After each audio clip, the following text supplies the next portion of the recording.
Yeah. Okay. Well, welcome everyone and good afternoon. My name is Clint Vince and I chair Dentons U.S. Energy Practice, and I co-chair our 1,200 member global energy sector. The topic today is private broadband and grid modernization, and I'll be moderating a truly exceptional panel today. We'll be talking about the confluence of private broadband with the modernization of our grid. It's a hot topic, and I want to compliment GridWise for being out in front on this really vital issue. Our format today will be to introduce our distinguished panel members individually, and then reserve some time for quick overviews before we move into a more rapid fire Q&A format, and hopefully we'll be able to pick up questions from the audience so we can be interactive. And we will end up with a with sort of a lightning round, 1 minute for each of our panelists. I will say that 2020 has been a tumultuous year for everyone. We've had the 4 C's of 2020, which are COVID, climate, cyber, and crisis. Crisis in terms of social and economic disruption.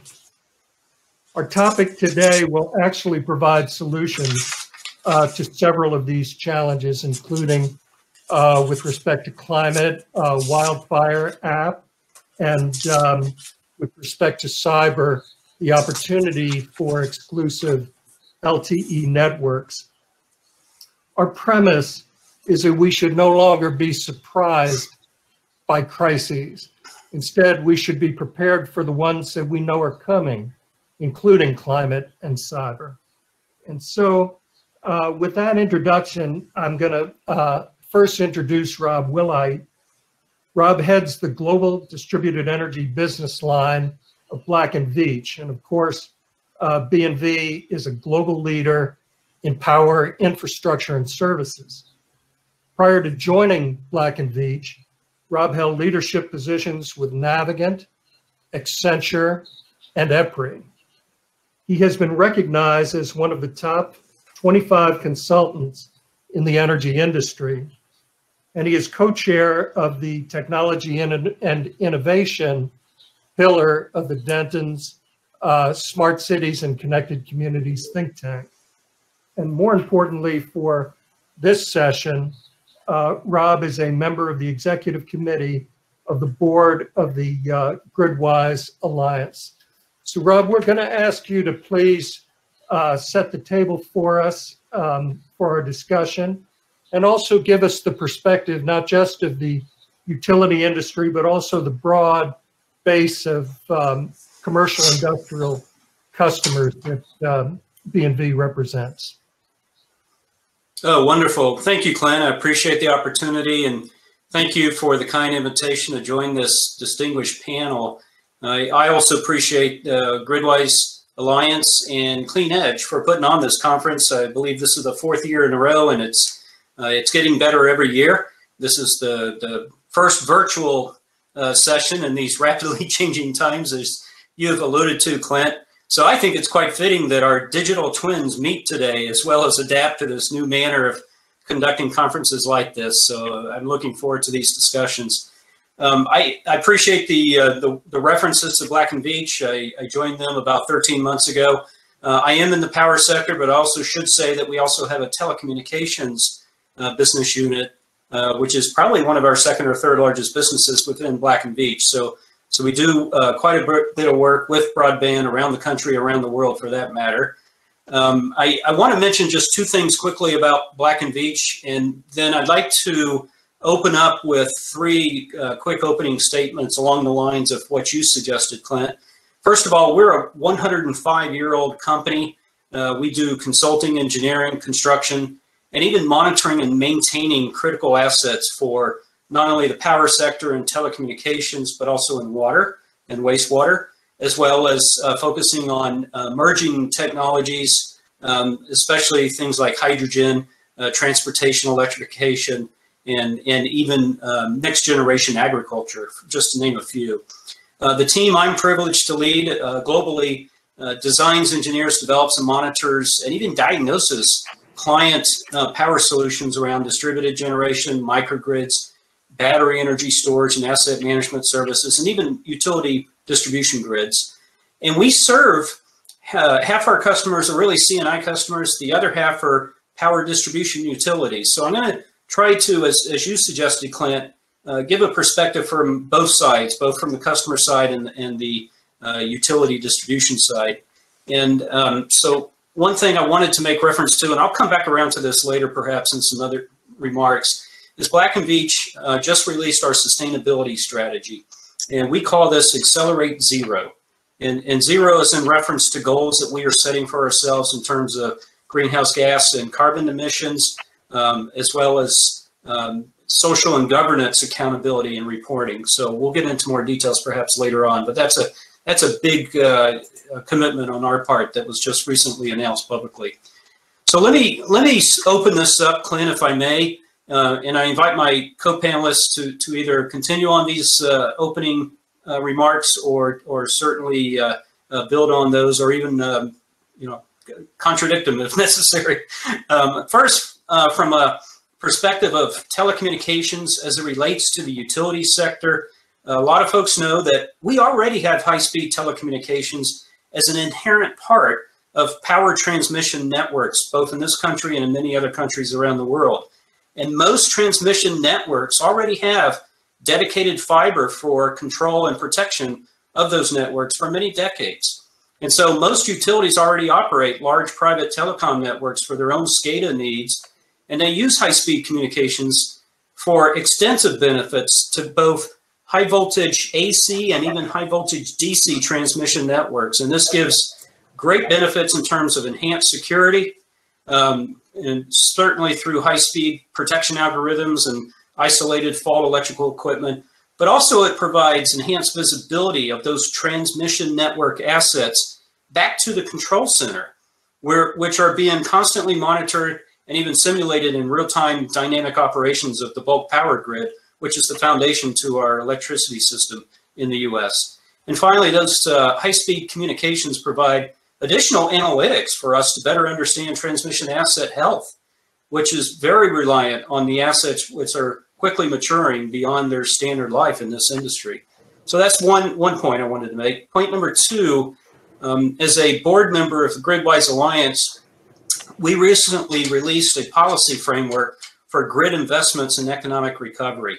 And this framework includes grid flexibility technologies, building and vehicle-to-grid integration, cybersecurity technology and research, telecommunications, high-speed bandwidth communications, and also workforce development and training. So, from a broader GridWise Alliance perspective, telecommunications is a key element as it relates to recommended policy frameworks for future grid investments in this country. And so as we discuss that, we'll talk about the benefits of those.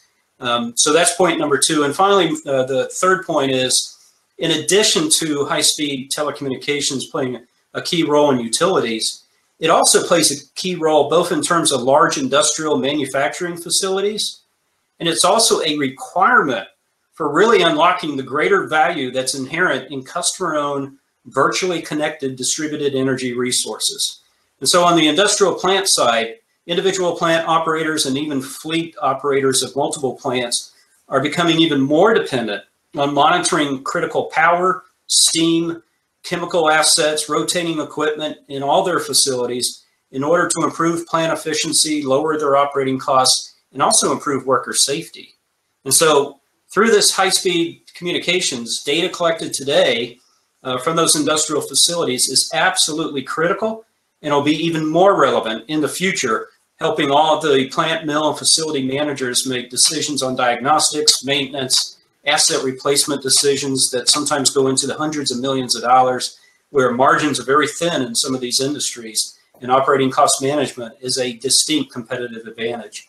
And then on the distributed energy resources side, We are designing and developing electric vehicle charging infrastructure nationwide, and we're finding that the ability to network and communicate with that EV charging infrastructure, as well as other forms of distributed energy resources, be it storage or distributed generation, and interconnect those to the utility distribution grid.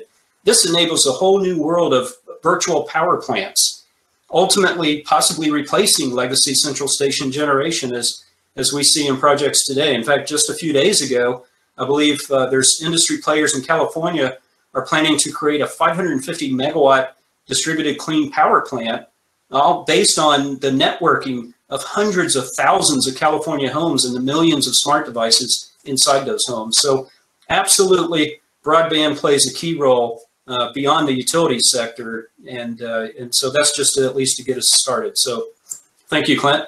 Thank you so much, Rob. That's a tremendous amount of data that's going to need to be communicated at much faster pace than our current systems allow. Let's turn to our second panelist, Ram Sastry. Ram is the Director of Distribution and Customer Technology for AEP Ohio. He's responsible for developing new products and services for deployment on the grid and also at customer premises. Prior to this, Ram was VP of Innovation and Technology at AEP. And before that, he ran enterprise innovation and resiliency. So he's really the perfect guy to be speaking to us from the lens of a leading utility. So Ram, let me just ask you to kind of give your perspective on how urgent or how important fiber and wireless broadband will be as essential elements of grid modernization. Thanks, Clint, and good afternoon, everyone. And I'm again honored, like Rob, to be part of this panel. And it's great to have talked about this really important topic here. And Rob did an excellent job of providing context. So I'm going to sort of give you a little bit of a history of telecommunication requirements at the utility. And like Rob said, telecom has been an integral part of utility operations, but its importance and its reach have broadened out much, much more as technology, computing power, distributed energy resources have become more and more prevalent. So where the utility used to be opportunistic and solve for one particular problem, I think the time is right now. So we have AMI networks, we have distribution automation networks. If we had some customer programs, we'd have a customer program network, and they'd all be disparate point solutions that were built based on the business case for that particular problem, but not strategic enough to deal with the number of connections and all the different use cases we have in the future. And again, we have been laying lots of fiber transmission. Every time we build or rebuild or maintain transmission lines, fiber is part of it. If it wasn't before, it is now. And if it has fiber, we increase the capacity. But on the distribution level, again, we've tried to use what we have in place or networks that are available as opposed to a strategic approach to doing this. And I think if you look at the technology that are available today, the combination, the hybrid combination of a good fiber backbone, because fiber is really, really good in terms of capacity, in terms of bandwidth and latency, but it's expensive, it's difficult to deploy everywhere. But if you can marry the benefits of fiber with the benefits of a private LTE network together, then you have the underpinning framework to allow you to do many, many use cases today and into the future. And you know, the utility strategic cycle sometimes takes longer to unfold, and but I think as you start to think about all the possible things you can do with telecom and how it enables many of these use cases in the future, I think it's really important. While we were preparing for this panel, I said, you know, if you think about everything becoming smart, and that word's used so often, but we will have the ability to communicate with nearly every device. it may be plug level device, it may be meter level devices. There'll be sensors, and all the sensors and devices that we can communicate will be sending data.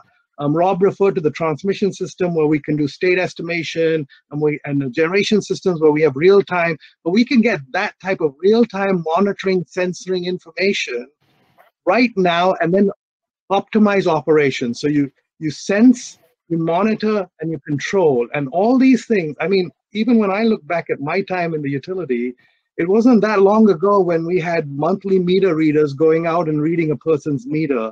We had to go and send a trouble truck down a line to figure out where it was broken so that they could then start the repair process. We didn't have automatic switching. We didn't have data coming into the control center that told us what was happening real time. So we had a much less robust, resilient, and reliable system. And I think our customers and the way we work demands a much more resilient and a much smarter infrastructure. And to do that, you need reliable power and you need reliable telecom to enable that. So I think, in a nutshell, I think we've been opportunistic. We're going to move to a more strategic view.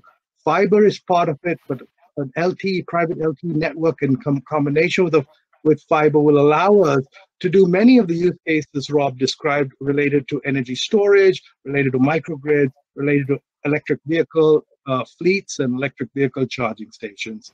So with that, Clint, I will hand control back to you. Well, that was a terrific explanation, Ram, and I'm going to come back to you in a little bit, and Rob Wilhite as well, for some use cases, some additional detail on use cases, but that's a very helpful overview. And my takeaway from your conversation is that fiber and wireless broadband are not in conflict with each other. We can work together with those two technologies to really provide a much more secure utility network and bring some of the benefits that you've just described. So let me turn to our third panelist, Rob Schwartz. Rob is the CEO of Anterix, having previously served as the Chief Strategy and Development Officer earlier in his career, and then as the President and COO of Anterix. So he's come up through the ranks, but strategy and development were part of his portfolio, which is consistent with Ram and Rob Wilhite as well. Rob served with several leadership roles with a number of some major telecom companies. And importantly, Rob worked as the Director of Corporate Development at Nextel, where he worked with the legendary founder of Nextel, who also is the founder of Anterix, Morgan O'Brien. Rob holds an MBA in finance from Wharton, and he is doing some really groundbreaking work on the second portion of what Ram was just describing. That is bringing exclusive LTE broadband networks to the utility industry and to other critical infrastructure entities. Rob, there was a landmark decision by the FCC, Federal Communication Commission, in mid-May that has really opened up the opportunity for 900 megahertz broadband to be used for critical infrastructure, including the utility industry. Can you tell us why that decision was so important and how it affects Anterix's business model? Rob, you might be muted right now. That seems to be the most common line we hear in these days is you might be mute. I apologize for that. But Clint, thank you for that great introduction. It's a very difficult place to be following Ram and Rob, obviously, although Ram, Rob, and Rob makes it easier for you as a moderator. And also thank you to Gridwise Alliance for holding this event. It's really great to see all of the different topics, when you can sit in your home office and have the luxury of being able to not traveling, but seeing all of the phenomenal speakers and importantly, the topics. This topic in particular, obviously, is important to us at Anterix. I want to talk about that, but the intersection now, as Ram and Rob talked about, of communications with the intelligent electric grid is critical. Clint mentioned the FCC ruling. In May of this year, the FCC came out with a final report and order, which basically took what we've been on over a 5-year pursuit, which is bringing broadband spectrum to the market to enable utilities to build private broadband LTE networks. And so Anterix, as a company, we own spectrum throughout the country, nationwide in 900 megahertz.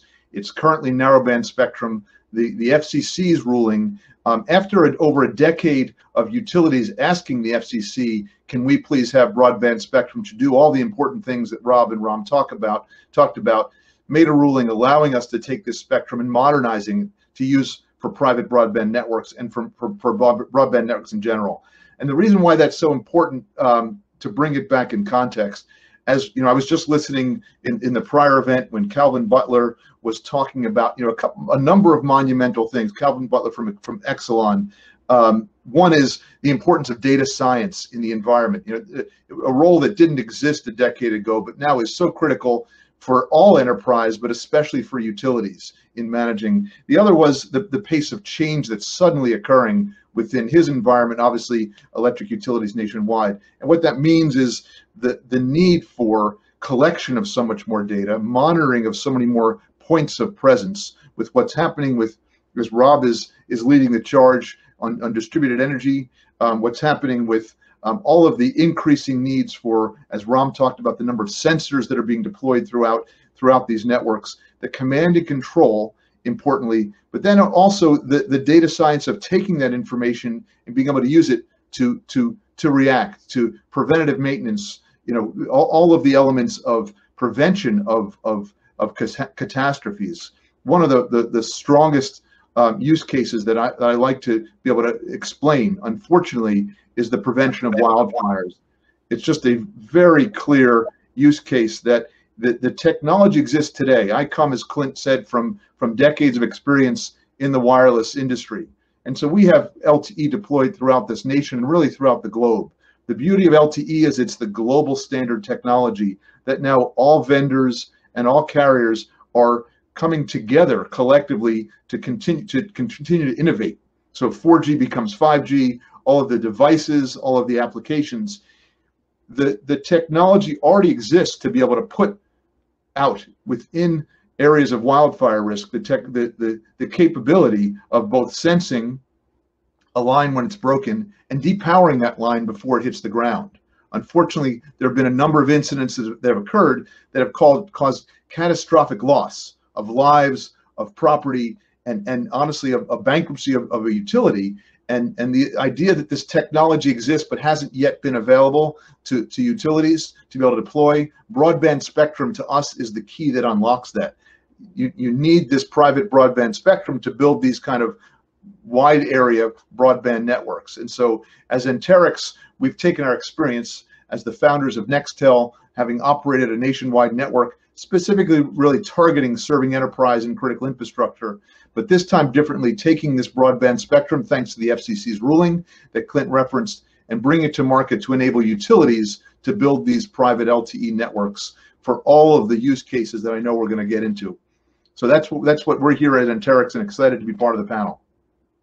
Thank you so much, Rob. And maybe we will reverse the order of questioning and focus in a little bit more with each of you on use cases. For example, you've talked about wildfires and being able to deactivate a line, communicate, realize the need, and then deactivate a line within the time that it breaks and hits the ground, which is something like 1.3 seconds or maybe less than that. I know that your technology deals in milliseconds. What are some of the other end uses of a private LTE network? And can you give a little bit of emphasis on cyber protection, which is one of the great threats and increasingly active threats for the utility industry. Absolutely. So, yeah, I mentioned the application of these sensors in the wildfire environment, but those kind of applications apply across the country. You know, whether it's tornadoes or windstorms or ice, the ability to be aware and have that level of much more detailed situational awareness, but also control matters. On there's a very long list of current use cases, and equally exciting to me is the list of future use cases. If you think about the LTE phone in your pockets, you know, we originally got our cell phones to make phone calls. We then started sending text messages. Then we started doing all kinds of crazy things now. We, order our food, we order our taxis, we manage our money, we do our banking, we take, our pictures. All the integration of those applications into a single, reliable, secure network is the same kind of paradigm shift that is happening within utilities as we're traveling the country and talking to utilities, right? So if you take the elements of voice communication, right? The critical communications that's happening with the teams, especially in this times of COVID, of being able to have as much awareness of where your crews are, the communication with those crews, and now with broadband being able to serve up information, right? Real time knowing when you're on a pole about what kind of device you're looking at and what the right level of when the last maintenance was and what the right repair is. That's the kind of capability that it's not just the communications, it's the artificial intelligence that's connected behind that communications in this ecosystem. When you take that a step further into cybersecurity, Clint, to your question, right? One of the fundamental conclusions of the Department of Homeland Security study was saying that in order to be secure, you need to be separate, right? The concept is air-gapped. If we put our critical communications on unlicensed channels, if we put them on commercial networks, the risks of that network, first of all, just being overloaded in times of need, right? The times when you need it the most are the times when everybody's trying to use that same network. And there's a long history of those unfortunate peak times during critical events when mission critical use didn't have access to that capacity. But equally important is that there's a long list now of incidents of nefarious users trying to get on those networks and do bad things, right? There's been dozens of them that have occurred already. And so the separation of a private LTE network, using LTE because it's the global standard with inherent very strong cybersecurity, but also the ability to, in a private network, to layer on as much cybersecurity as you need. And having that separate. Equally important is the resilience of that network. So being able to build a network that has all the level of resiliency that the utility requires. So Southern Company, I always like to describe as the crystal ball. Southern is the only utility in our nation that had the foresight to actually get the spectrum to build a private LTE network. So we can look at what they're doing with their network and really see a bit into the future. And Tammy Barron, their CEO of Southern Link Communications, has talked about all of the valuable use cases that they've captured on there. And the resiliency aspect of it is pretty critical. So when they relied on carrier networks, the challenges they had of not necessarily being the prioritized restoration in the substation where they needed power to be brought back right after a storm. Instead, because it's their network, first they build it with redundancy of fiber access to that cell site. They build redundant power, obviously, with their expertise in power. But importantly, their truck rolls to put the system back in place during or after a storm when they want it and how they want it. And so that level of control is not a new idea for utilities. I think, as Rob said, utilities have been operating these communications networks for decades for their own purposes, for all those reasons. But today, most utilities we look at have what we call kind of the spaghetti chart of existing communications networks, right? It's over a dozen systems typically that have been built layer by layer because of the necessity, and that's all that was available at the time with the technologies. Now, as those come together onto a single resilient, robust private LTE network, there's an ability to manage them in a much more secure way and a much more reliable way. Thank you so much, Rob. And we'll, if time permits, we'll come back a little bit more on use cases, but that was really helpful. We also have at least one question in the chat room, so we'll be sure to save time and give you each a chance to respond to that question. Ram, let me take you next and ask that you describe some of the use cases that you are seeing and additional applications. You foreshadowed this in your introductory comments, and you might want to dive a little deeper now.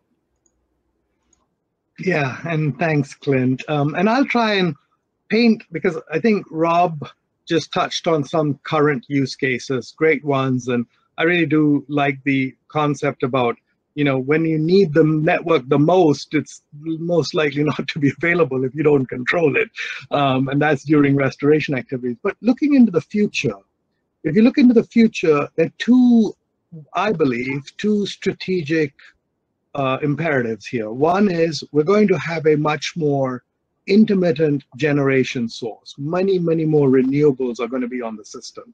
And when you have lots of renewables, you've got to do much more balancing, real-time balancing of the system with flexible resources. And so I always say, and maybe it's a biased view, I always say it's not going to be a centralized world or a decentralized world. It's going to be both. You're going to have central resources and you're going to have distributed resources.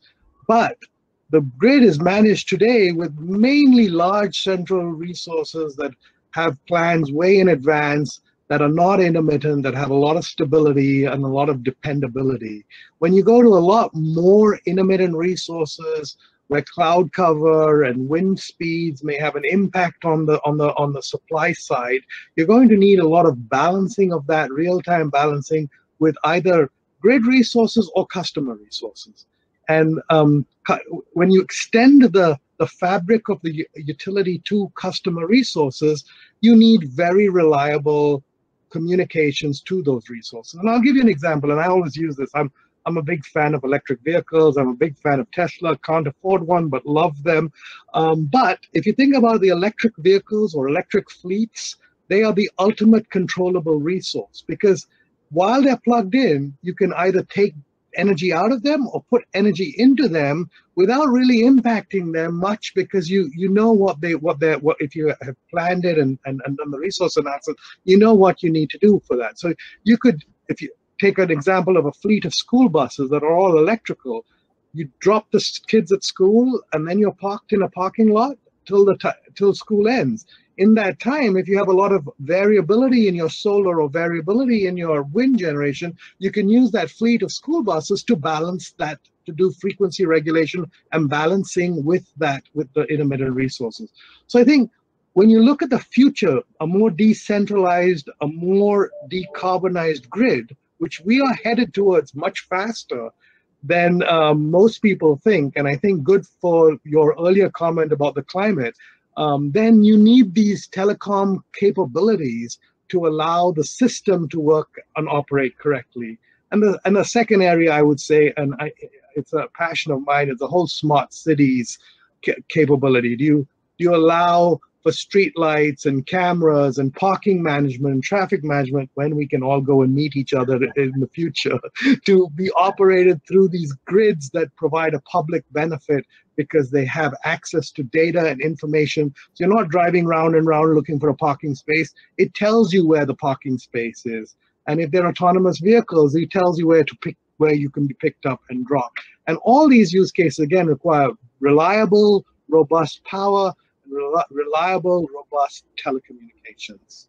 I'm so glad you also brought in the application of smart cities. I founded Dentons Smart Cities think tank, and it's a subject near and dear to my heart. And I think we're just going to be seeing so much more of what you're talking about right now. And your prior point regarding the explosive growth of DER, we know FERC had its recent order 2222 on this subject. That's only going to further push the issue.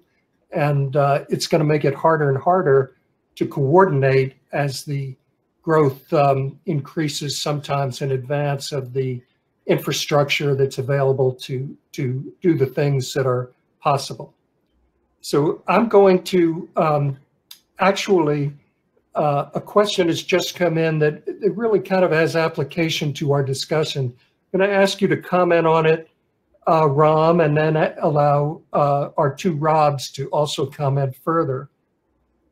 The question is, how does a centralized versus decentralized solution play into the utility's determination on how to determine the ideal solution with this added data from new technology?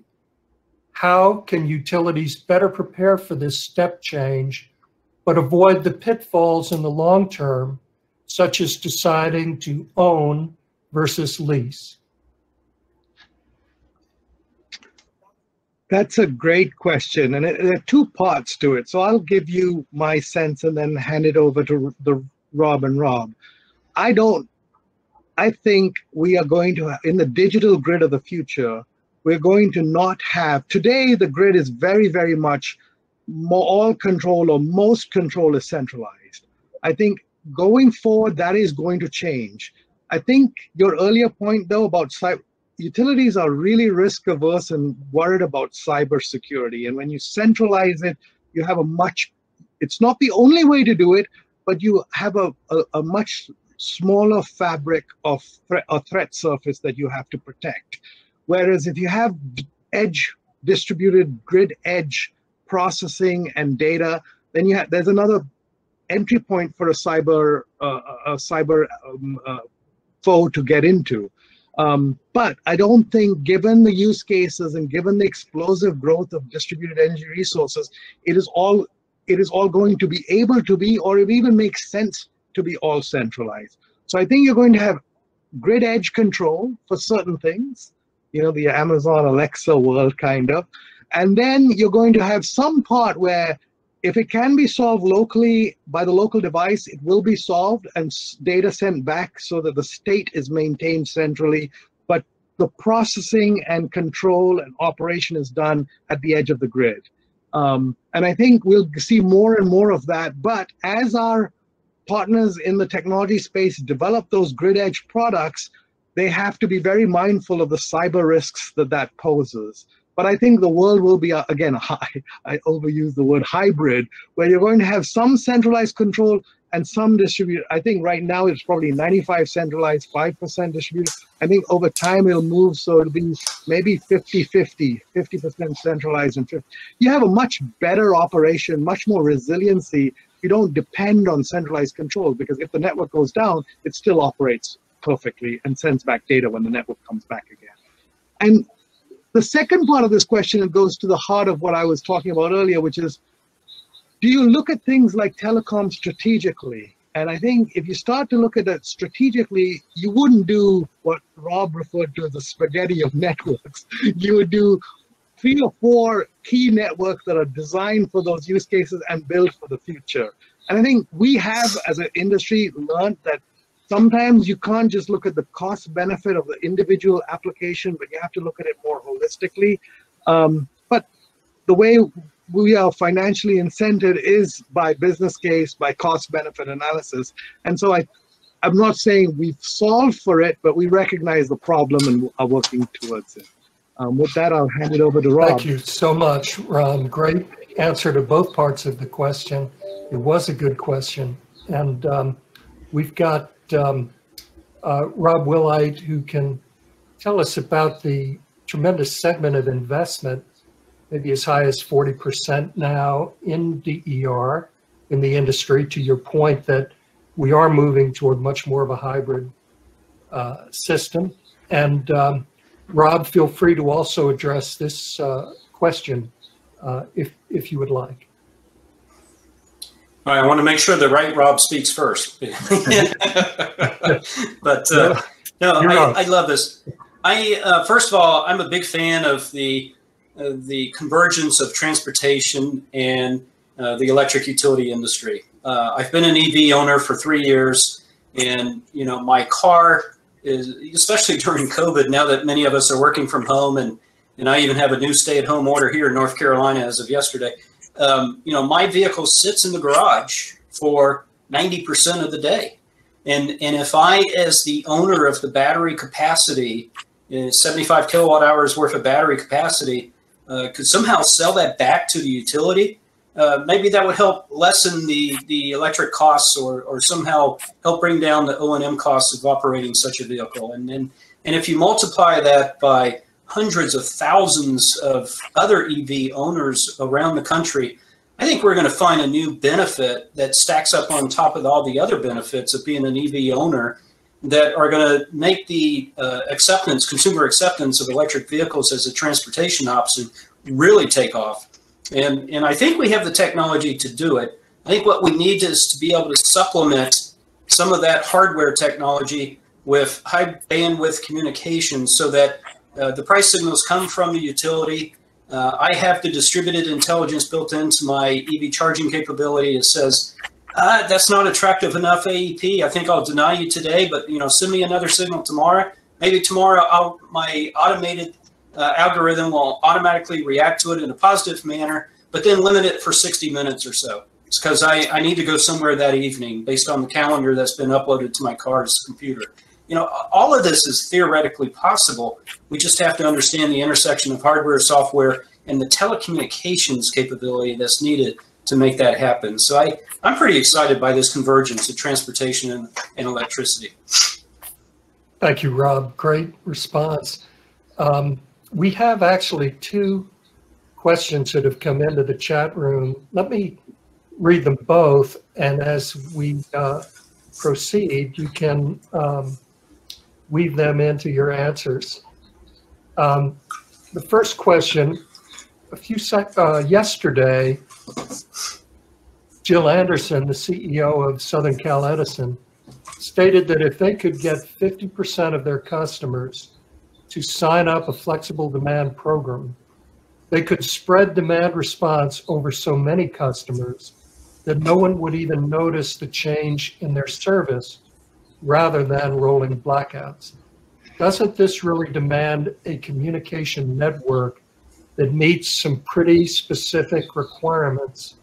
That's number one.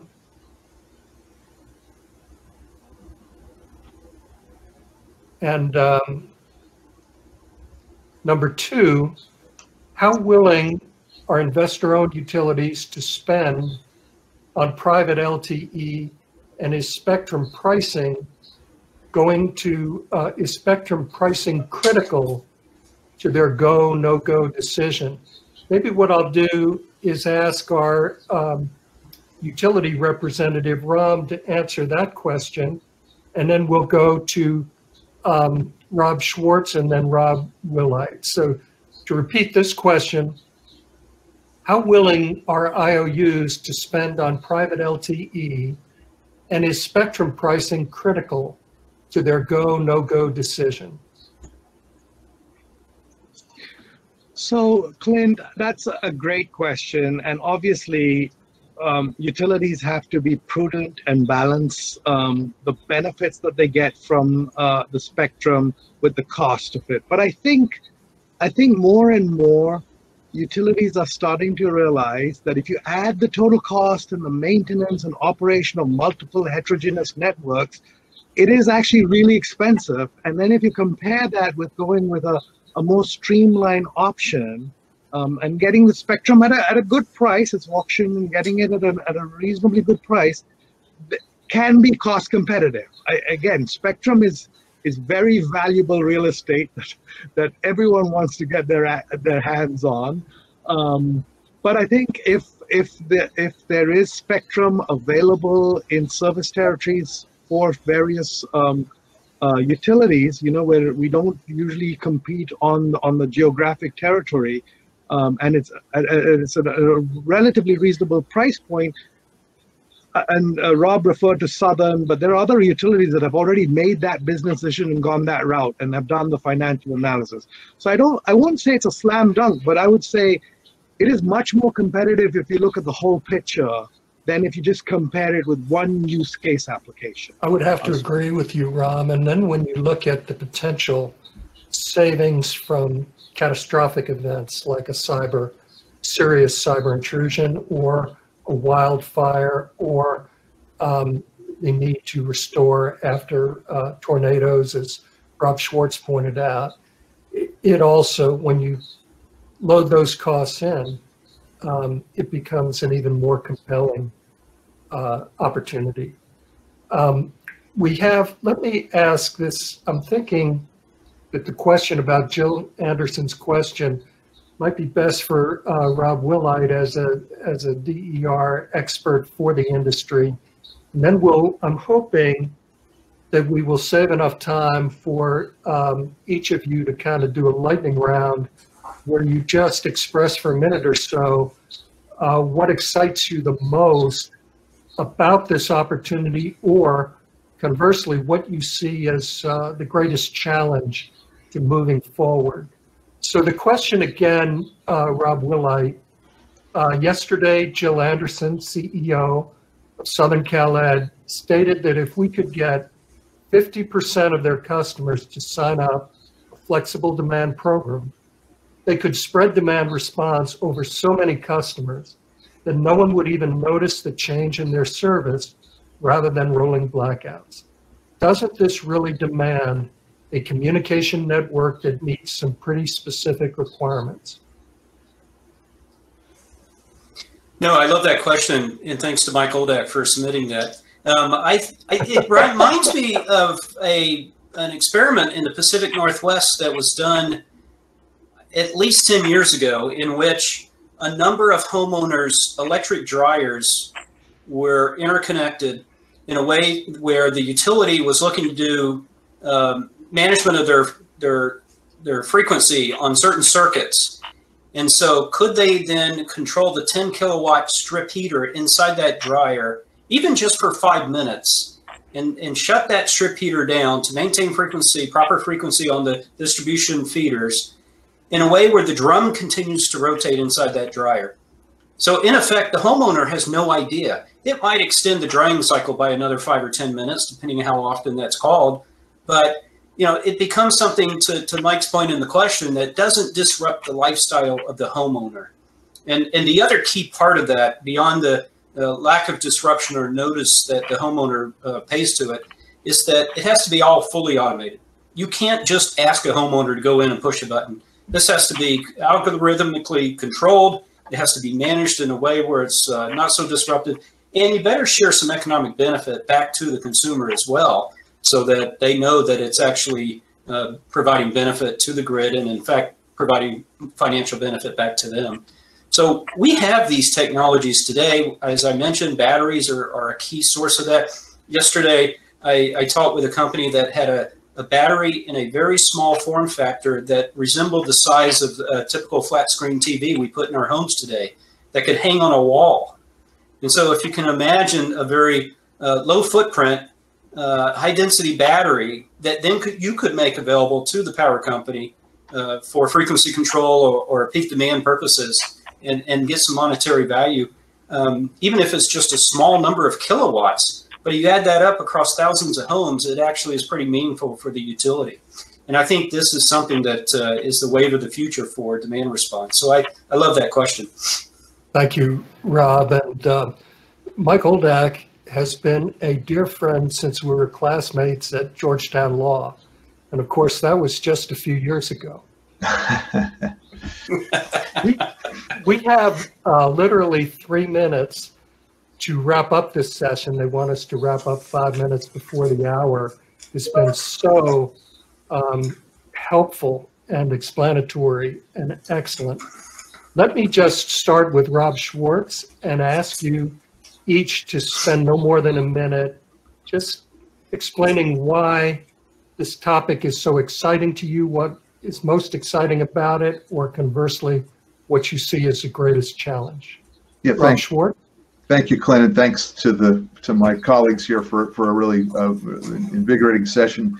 A couple things as I reflect on the questions that were just asked. I think the point of centralized, decentralized is really brings up a thought that I want to point out, that the decentralization of energy that's happening, that Rob Wilhite was talking about and Ron was talking about, requires the centralization of communications, right? The ability to allow things to interoperate or to operate on their own requires even more so the need for awareness of those happening, especially when we talk about intermittent power sources and things like Rob was talking about that are going on and off. And so as this grid is being modernized, and as Calvin Butler of Exelon said also in the last thing about the pace of change that's occurring, to me, coming from a wireless standpoint, the question, it ties into the other one about, is spectrum pricing critical? It's not about spectrum pricing, although that's obviously important for the prudency points Ram talked about. It's about spectrum availability, right? Sometimes you're able to do things when you want to do them, but there's also a necessity to act when the opportunity arises. The utilities have been asking for spectrum for a long period of time, and if this really is a linchpin element of a master plan, it's a small piece of all these critical things that are changing. The opportunity, going back to the FCC order that we talked about, of saying that there is a chance to be able to capture this use of broadband spectrum now. And this is really the beachfront property that the FCC gave away in the past to carriers. And it's only because of this repurposing of underutilized spectrum that there's availability today of some of this broadband spectrum. That is a window of opportunity that I want to make sure that people are aware that whether or not they move forward, do so on a conscious basis, right? The planning that has to go into deciding whether this is the right thing to do for your particular utility, for your particular network, is challenging and difficult. We're obviously here as Anterix. I know Burns & McDonnell has a great capability in that too, and there are a lot of other firms that can help with that planning. But you won't want to be in the position of looking back and saying there was a window of opportunity to be able to put this essential element into the network that enabled all these capabilities, but that window was missed. And so at least take the time to go through the analysis, the rigor. There's a great group of people led by utilities called the Utility Broadband Alliance. Anterix is one of the founding members. It's a good place to go to understand what the issues are, understand what other utilities are doing, but clearly the need to act and make those decisions now is upon us. I know that Gil Quiñones, the new chair of the board of GridWise Alliance and a dear friend and client, is doing a number of pilot programs right now, doing exactly what you were suggesting, Rob. Ram, you are next, and then we'll let Rob Wilhite close us out. Yeah, and I will be brief. I would just say, Sun Microsystems coined this term, the network is the computer. And I would just say that's even true on the grid. The network becomes very powerful and allows you to do things that you can't previously even imagine, and allows, if you think about it, what is the utility's value proposition? It's about the connectivity that it provides to all these resources and the intelligence to know when to use them, when to operate them, and how to optimize them. Because otherwise, everyone doing it on their own will do it sub-optimized. Whereas connected together, the network becomes the grid. So the electrical grid is both electricity and data communicating simultaneously, providing the most optimal solutions to all sectors of our society. Great, insightful comment, Ram. And I know that when I was studying your bio to prepare for this, that you have a degree in computer engineering. So I look forward to you teaching me as we move forward. Rob Wilhite, would you like to very quickly close us out? We're just bumping up against our time window. Well, the one thing I think about, which we haven't really addressed to a great extent so far, is resilience. And that's becoming a huge driver for investments in the energy industry and the water industry and other industries, as I started out with this conversation at the beginning of this session. And I think to the extent that we think about that as being one of the key benefits coming out of the investments in a high-speed, low latency, high bandwidth broadband communications network, I think we need to think longer term in terms of those kind of benefits, not just reliability and immediate communication, but also the ability for a network to sustain and recover from major events, whether it's man-made or it's storm-related. And as climate changes, one of your 4 Cs, Clint, I think we got to think about the long-term resiliency benefits, which are now driving some of the utility storm hardening investments taking place in Florida and other state jurisdictions as well. So I would put broadband in the same category as some of these investments we need to take a longer term view of when it looks at the business case for making these investments. So thank you. Thank you so much, Rob. We had a Smart City Summit this summer for a week, and the word most frequently used was resiliency, followed by urgency and sustainability. But I wish I could ask the audience to give you an ovation. I'm going to give you one quietly, because it was really an exceptional job by each of you and really great questions from the audience. So let me wish everyone a great afternoon, and we'll talk soon. Thank you. Thanks, Clint.